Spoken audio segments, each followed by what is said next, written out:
大家好，欢迎来到小诺厨房，我是小诺。今天用糯米搭配一碗红豆，给大家分享到美食，比粽子好吃，软糯香甜。一起看看我是怎么做的吧。首先，大碗中准备500克的糯米，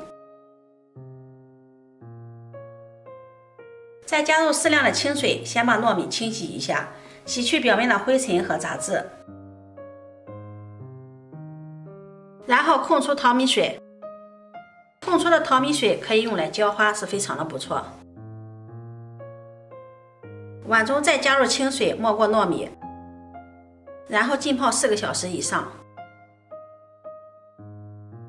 接着我们再准备300克的红豆，把它倒入大一点的碗中，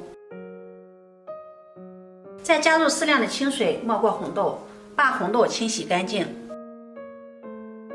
红豆的营养也是非常的丰富，经常吃红豆还可以起到清热解毒的作用。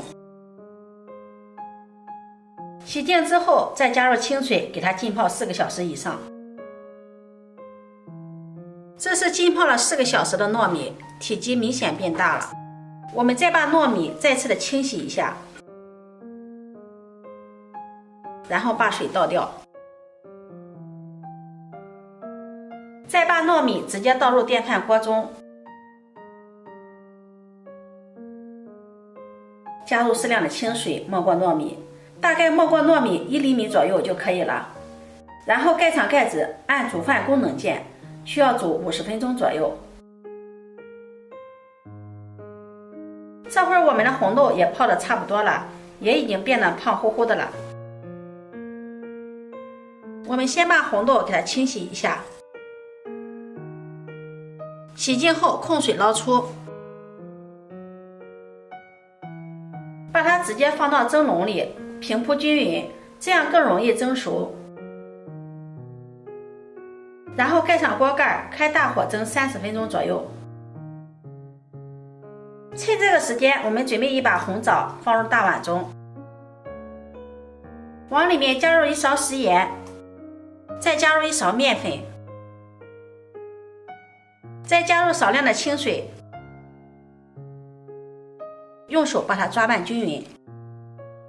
因为红枣从晾晒到包装会吸收了很多的杂质和细菌，如果不清洗干净就食用的话，会对我们的身体造成很多的伤害。加食盐可以起到消毒杀菌的作用，加面粉也有很强的吸附性，可以很好的吸附掉红枣表面的杂质和灰尘。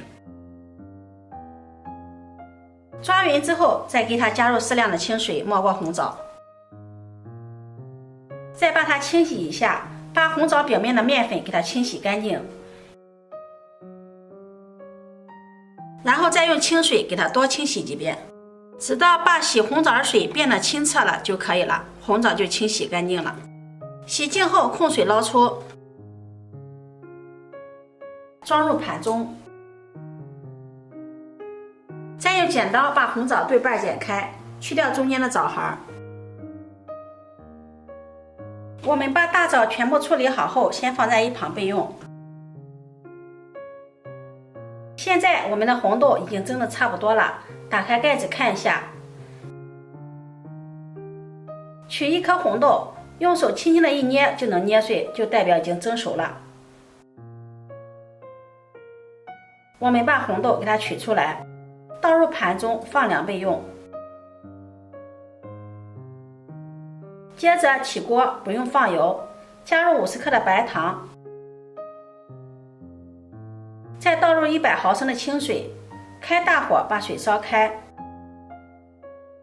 用铲子不停地搅拌，这样可以使白糖快速的融化。熬至白糖开始冒大泡泡，继续慢慢的熬，慢慢的就会发现泡泡会越来的越密集，直到出现这种小泡泡的时候，然后给它转成小火，再把放凉的红豆倒进来，用铲子快速的翻炒均匀，翻炒至糖浆变得粘稠，像这个样子就可以出锅了。把它盛出来，装入盘中。像这样，我们的甜蜜豆就做好了，先放在一旁备用。这时候我们的糯米已经蒸熟了，打开盖子看一看，哇，浓浓的糯米香味真的是太香了。用勺子给它翻拌一下，像这样就已经蒸熟了。先给它放到一旁备用。下面我们再准备一个模具，在底部和周围铺上一层油纸，这样可以防粘好脱模。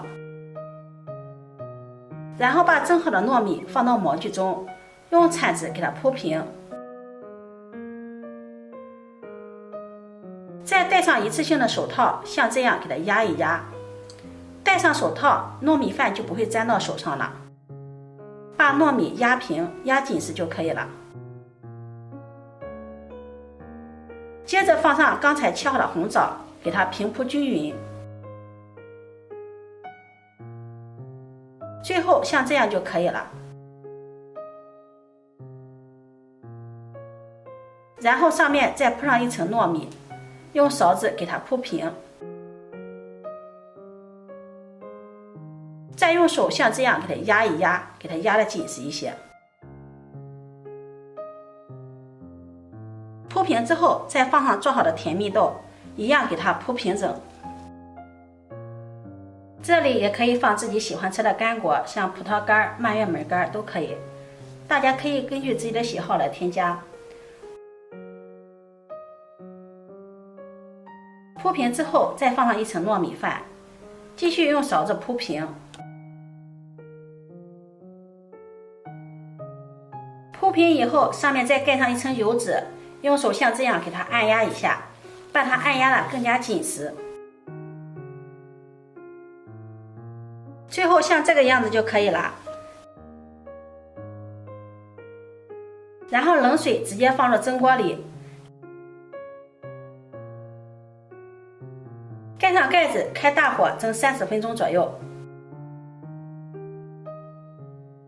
时间到了，我们打开盖子看一看，这会儿我们的红豆糯米糕就已经蒸得差不多了，糯米的香味扑鼻而来，真的是太好闻了。我们把它取出来，上面的油脂先不要撕下来，再准备一个大一点的模具，把它压在上面，在上面再放上一盆清水，给它压上2到3个小时。3个小时之后，把它倒扣在案板上，轻轻的就可以脱模了。再把底部的油脂给它取下来，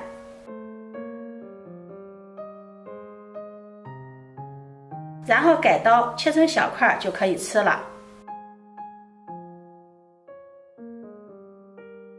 最后撒上一些白砂糖，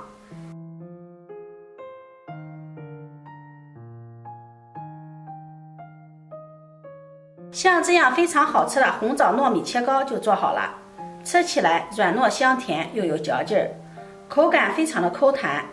这样做的糯米切糕比粽子简单，而且比粽子还要美味好吃。如果你喜欢，就收藏起来试试吧。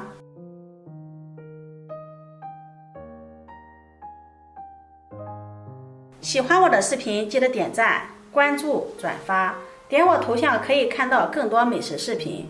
我每天都会发布不一样的视频，我们下期视频再见。